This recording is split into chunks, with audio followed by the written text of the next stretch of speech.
ከ2000 ዓመታት በፊት ከኢራን አምባ ተራሮች አንድ ግዛት ተነሳ። ግዛቱ በሶስት ትላልቅ አህጉራት ላይ በስፋት ተዘረጋ። ነገስታቱ በወቅቱ ከሚታወቀው ዓለም ግማሽ ያህሉን ይገዙ ነበር። ሰራዊቶቻቸው በረሃዎችና ተራሮች ሳይቀሩ ተቆጣጠሩ።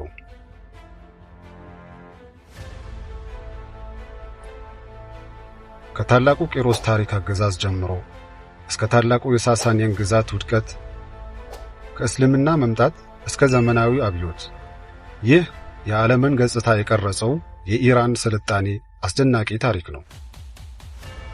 የዚህን እጅግ አስገራሚ የሀገር ታሪክ ከመነሻው ተነስተን በዘመናት ውስጥ ካሳለፉት ልብ አንጠልጣይ ልውውጦች አልፈን ዛሬ ላይ ወዳሉበት ቁመናና አቋም አብረን እየተጓዝን እንመለከታለን። እስከ ፍጻሜው አብሮን ይሁኑ።